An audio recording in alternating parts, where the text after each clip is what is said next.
1,25,000 per year मध्ये BAMSचं स्वप्न पूर्ण होऊ शकतं. फक्त काय की 250च्या वर मार्क्स असायला पाहिजे. आणि पूर्ण व्हिडिओ सविस्तर बघा, कारण ही आउट ऑफ स्टेट BAMS बद्दल चर्चा सुरू आहे.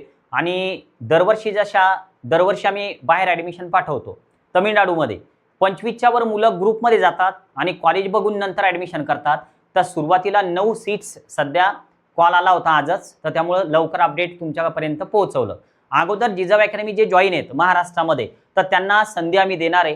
फक्त 9च ॲडमिशन आहे या फीजमध्ये. तर फीज कशी आहे बघा, लक्षात घ्या.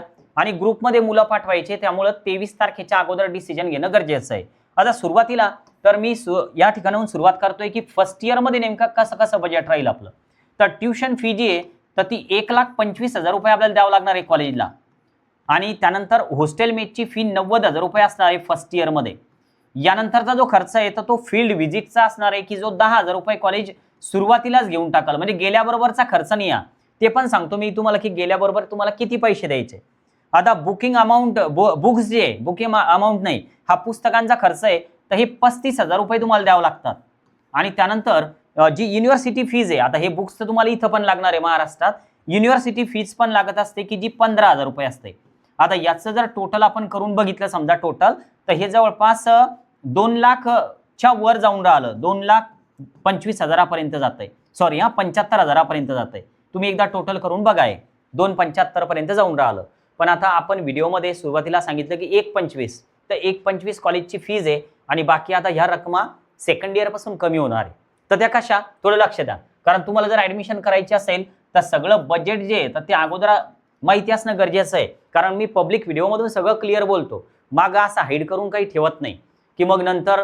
आणि याचा विषय कसा आहे की सर मग आम्ही भेटायला येतो अगोदर, तोपर्यंत हे सगळं फुल होऊन जाणार आहे. कारण 9 सीट्स आहे फक्त. आता सेकंड इयरमध्ये काय होणार आहे, तर सेकंड इयरमध्ये ही फीस तेवढीच असणार, 1,25,000 tuition fee. Hostel mess same असणार आहे, यात कोणताच बदल होणार नाही सेकंड इयरमध्ये. आणि फील्ड व्हिजिटमध्ये सुद्धा 10,000 रुपये तुमचे ॲड केले जातील. फक्त आता काय होईल की हे जे बुक्स आहे तर इथं तुम्हाला डॅश केलं जाईल, आणि युनिव्हर्सिटी फी जी आहे तर यात पण तुम्हाला डॅश केलं जाईल. आता हे जर तुम्ही फी स्ट्रक्चर बघितलं तर हे येतं 2,25,000 रुपये सेकंड इयरला. टोटल नंतर तुम्ही काउंट करा. आता हे थर्ड इयरला पण सेमच असणार आहे, ही सेम रक्कम. आणि हे जे थर्ड इयरला आपल्याला भरावे लागणार टोटल 2,25,000. ठीक आहे. आणि हॉस्टेल मेस एक रकमी भरायचं काम नसतं, तर त्याला पण इन्स्टॉलमेंट मिळतात. आता परत एक फोर्थ इयर आहे, तर फोर्थ इयरमध्ये सुद्धा तुम्हाला 2,25,000 भरायचे. आणि शेवटच्या वर्षात सुद्धा तुम्हाला परत 2,25,000 पे करायचे. आता याची तुम्ही बेरीज करून पाहू शकता की जवळपास 12 लाखाच्या आतमध्ये हे तुमचं बजेट बसून जातं.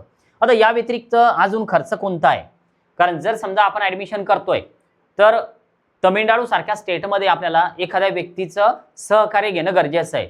तर त्यासाठी जिजाऊ अकॅडमी, जर समजा तुम्ही महाराष्ट्र काउन्सिलिंगला जॉईन नसाल तो वेगळा विषय आहे. महाराष्ट्राचे जे मुलं जॉईन आहेत तर त्यांना अगोदर प्राधान्य आम्ही देणार आहे. पण या सर्व काउन्सिलिंगची जी फीज आहे जिजाऊ अकॅडमीची, तर ती 6,000 रुपये असणार आहे. आणि हे सगळं पब्लिकली मी सांगतोय, दरवर्षी असंच करतो. आणि तुम्हाला इथून ग्रुपनं पाठवणार, तिकडं एक डॉक्टर आहेत की जे तुमच्यासोबत तुम्हाला मिळतील एका पॉईंटवर कर्नाटकच्या बॉर्डरवर. आणि नंतर मग ते तुमच्यासोबत येऊन तुम्हाला कॉलेज वगैरे दाखवतील. त्यांची फीज वेगळी ते चार्ज करतात, तर ती किती असते काय, ती थोडी जास्त असते. तर एकदा मला व्हॉट्सअपला मेसेज करा, ती वन टाईम ते घेतात. आणि विषय काय, जर तुम्हाला कॉलेज नाही आवडलं, तुम्हाला ॲडमिशन करायची नसेल, तर त्या फीजमधली त्यांचा येण्या जाण्याचा खर्च वजा करून बाकीची रक्कम तुम्हाला रिफंड करून दिली जाते तुम्ही आल्याच्या नंतर. पण हा निर्णय तुम्हाला क्विक घेणं गरजेचं आहे, कारण फक्त 9 सीट्स आहे. एकदा संपल्या आणि सर येऊन नंतर भेटून डिसिजन घेतो, तोपर्यंत हे 9 जागा राहणार नाही. तर लवकर डिसिजन घ्यायचा असेल तर नक्की एकदा कळवा. तमिळनाडू BAMS असा मेसेज करा, आम्ही तुम्हाला डिटेल्स शेअर करतो. त्यानंतर पुढच्या प्रक्रिया आपण एकमेकांचे ग्रुप बनवू, एकमेकांचे नंबर शेअर करू. तुमच्या जिल्ह्यातला एखादा विद्यार्थी असेल, तालुक्यातला असेल, एकमेकांसोबत अगोदर बोला, चर्चा करा. ट्रेनचं बुकिंग आहे ते कसं करायचं, काय करायचं, सगळं गाईड तुम्हाला ते डॉक्टर करणार तमिळनाडूवरून. आणि तुम्ही तिकडे जाऊन तुमचं ॲडमिशन फायनल करून घेऊ शकता. नवीन असाल नक्की सबस्क्राईब करा. थांबूया. Okay, bye.